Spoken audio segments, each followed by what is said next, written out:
We start with breaking news tonight. This is a live look at the scene in Brooklyn Center, Minnesota, near Minneapolis. Unrest still going on tonight after a 20-year-old unarmed black man was shot and killed by police yesterday during a traffic stop.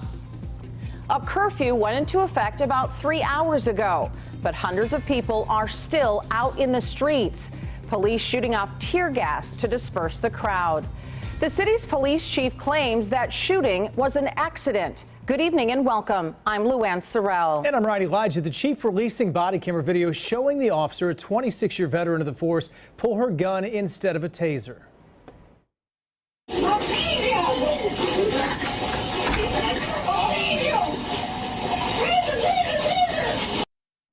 Investigators say that Daunte Wright was pulled over for expired tags. Officers found out he had a warrant for having a gun without a permit. When they tried to arrest Wright, they say he broke free and jumped in the car. That's when the officer opened fire. Now, Wright's mother is left devastated.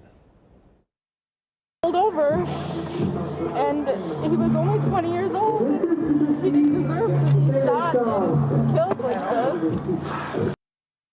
And that veteran officer has been placed now on administrative leave. So the question, how could such a grave mistake be made? Fox 35's Valerie Boyd joins us live tonight. Valerie, how similar are these two devices?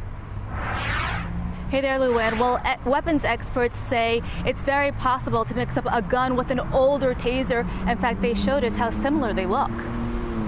It's a little bit lighter. In one hand is a gun, the other a taser. It looks like, in the dark, one to the other. One is lethal, the other is not. The host of Arms Room Radio, Mike Prorski, says the weapon with the pink cartridge is the taser. Over the years, tasers have evolved from looking like regular guns to making them not look and feel like guns to try and keep this from happening. Yet it continues to happen. In Daunte Wright's death, the police chief says his officer was trained properly in using a taser but accidentally discharged the gun. Prorski isn't sure what kind of taser was used in the most recent Minneapolis shooting, but says it's possible for a gun to get mistaken for a taser. But if you have an agency that's 10 years behind on updating its equipment, that's how this could happen. They're still using the old equipment. And Mike says a taser costs just as much as a gun, around $400 to $500. Arms Room Radio co-host Earl Boone says manufacturers are painting many of the tasers bright yellow. They're doing all they can in the industry to make them look as much not like a firearm, so they can avoid this confusion as best as possible. Prorski says back in 2009, a similar deadly incident occurred in California. Two officers had a young man, 22-year-old man, fighting with him on the ground, went to pull the taser out, yelled taser, and then pulled the trigger, and it was the gun.